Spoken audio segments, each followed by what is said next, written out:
Sa mga Katek Vloggers, mga subscribers, bago at luma, mga supporters, mga dumaan, dumalaw at bumisita sa channel, lahat ng mga viewers, secret viewers at silent viewers, magandang araw. So dito sa nagtatanong doon sa nakaraang content natin, na kung ilang mAh yung pinalit natin na battery at kung paano siya papalitan. Okay, so ito lang yung itsura ng natin.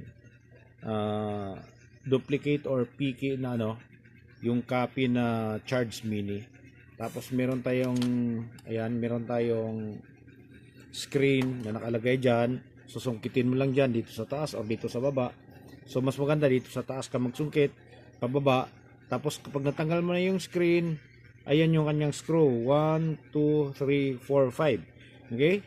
Tapos kapag natanggal mo na yan, ayan, ganyanin mo na lang siya. Mabubuksan mo. Kapag nabubuksan mo na to, makikita mo na yung battery na nakalagay dito.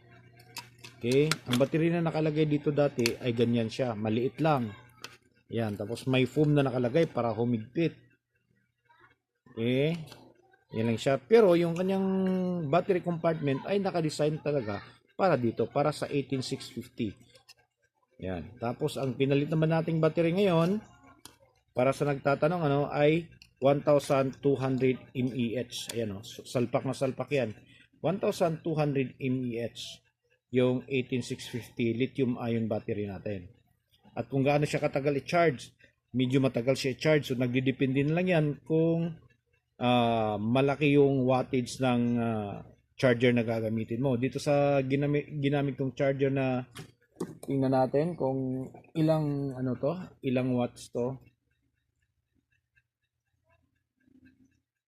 Ayan, maliit lang siya Iniiwan ko, tingnan nyo na lang. Ayan siya, maliit lang siya.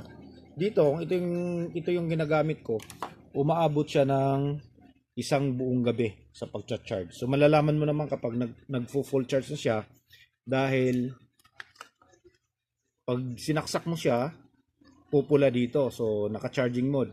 Kapag na full charge na siya, hindi mo na makikita yung ilaw dito. Ibig sabihin, puno na siya. Okay?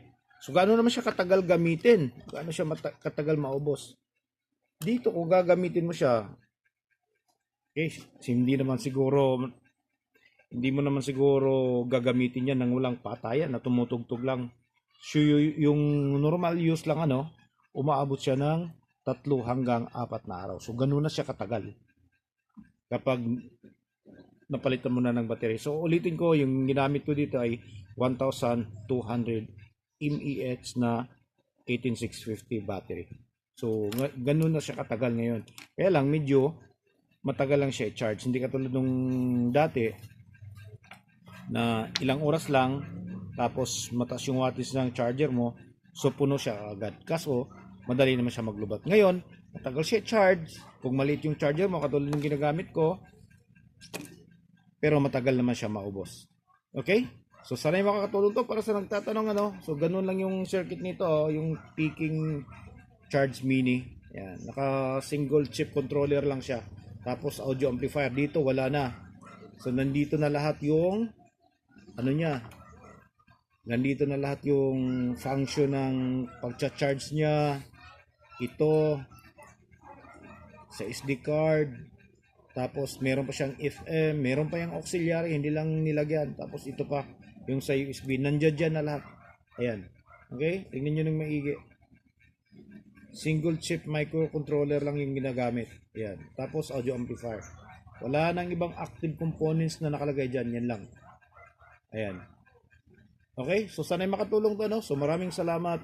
God bless at bye bye.